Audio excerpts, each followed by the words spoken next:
ready for the next story, being a good listener.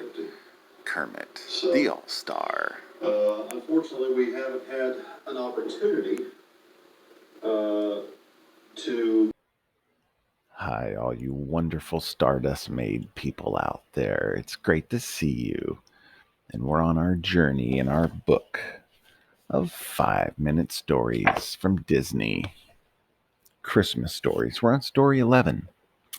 And story 11 is about Pinocchio. And it's called The Meowy Christmas. Let's get started. Oh,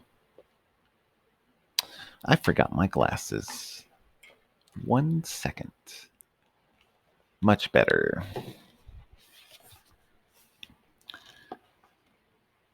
Pinocchio, a Meowy Christmas. Look, Father, it's snowing, Pinocchio exclaimed. The little boy gazed out the window at the twinkling village, now covered in a blanket of snow. This was his first winter as a real boy. So far, he loved everything about it. I guess that means it's time we get ready for Christmas, Geppetto told Pinocchio.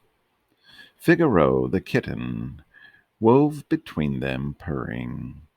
He was so excited about Christmas.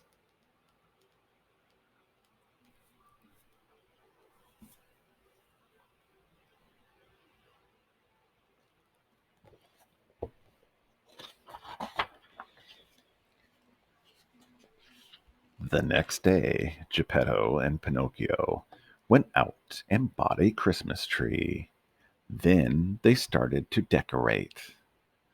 Geppetto placed his Christmas trinkets around the workshop. Pinocchio hung bows and strands of garland on the walls. Soon the workshop was filled with holiday cheer. It's time for Christmas, Cleo, Pinocchio told the pretty goldfish, who leaped in excitement while Figaro pranced about the room, playing with the decorations.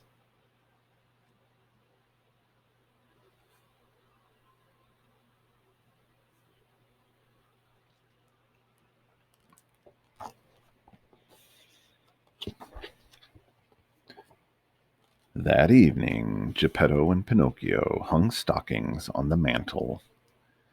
Figaro jumped at their feet. He wanted to help too, but he couldn't reach. Great job, Pinocchio, Geppetto said as he stepped back to admire their handiwork. He nearly tripped over the active kitten. Figaro, be careful, Geppetto cautioned. Figaro hung his head. He had just been trying to help.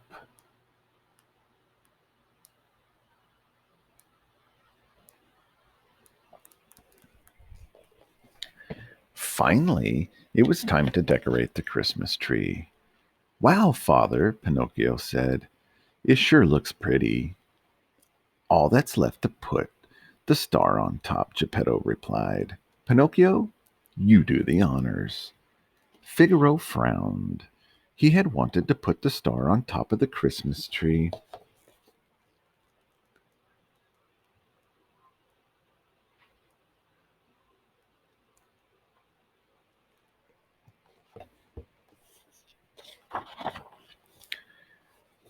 With the workshop decorated, Geppetto set about making Christmas Eve supper. He wanted to share all his favorite treats with his new son. Stuffing, potatoes, cranberry sauce.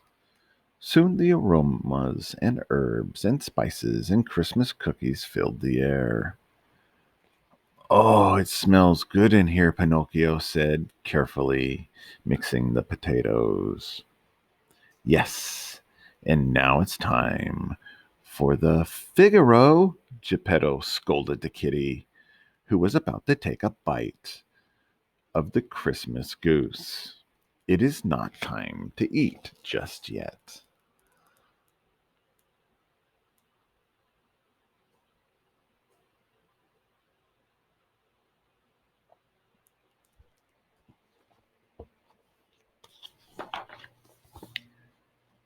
Feeling hurt and left out, Figaro crept to the bedroom.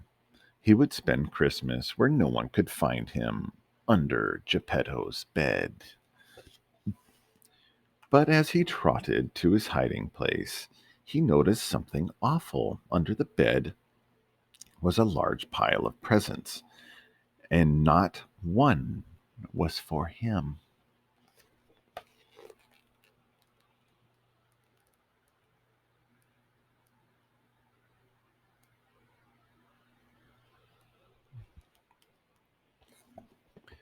Just then, the kitten heard Geppetto call, "Figaro, Cleo, we'll be back soon. Be good and don't eat the food while we're gone." Geppetto hadn't gotten him any presents, and now he and Pinocchio were off to have a Christmas adventure without him. This was the last straw. If Figaro couldn't enjoy Christmas, he didn't want anyone else to either.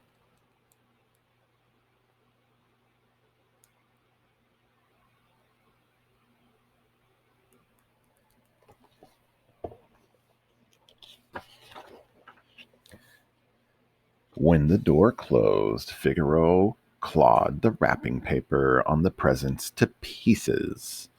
He sped around the workshop, batting at the decorations. He even leaped at the Christmas tree, knocking all of Pinocchio's carefully hung ornaments to the ground. Cleo gurgled at him to stop, but Figaro wouldn't listen.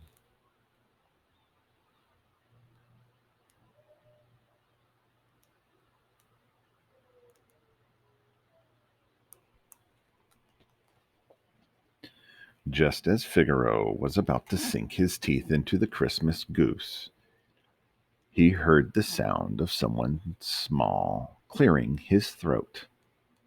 It was Jiminy Cricket. "Now listen here, Figaro," Jiminy said.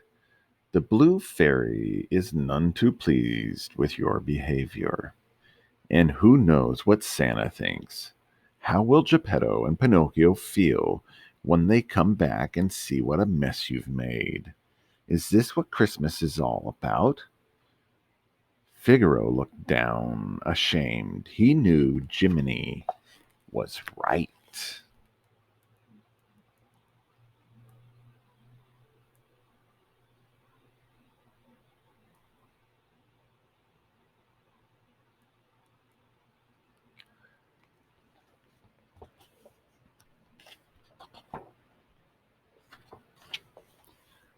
"Luckily, it's not too late to make things right," Jiminy continued, "and I'm going to help you." Figaro licked Jiminy's face gratefully, and the two got to work repairing all the damage the kitty had done. They rewrapped the presents and spruced up the tree. They also redecorated the room.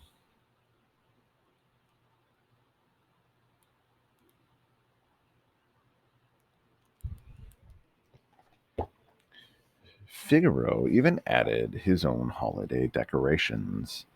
Soon the place sparkled and twinkled brightly, looking as holly and jolly as the Christmas card. "Not too shabby," Jiminy observed, with an approving nod, while Cleo did a happy twirl.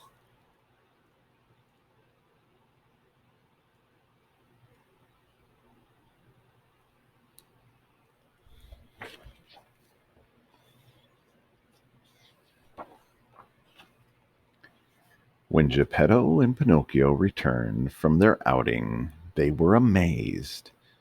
"Wow, Figaro!" Pinocchio cried. "This place looks wonderful."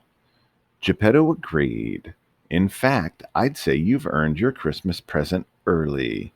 And with that, he showed Figaro what he and Pinocchio had gone out to get: fresh cream. Figaro was overjoyed. Pinocchio and Geppetto hadn't forgotten him after all.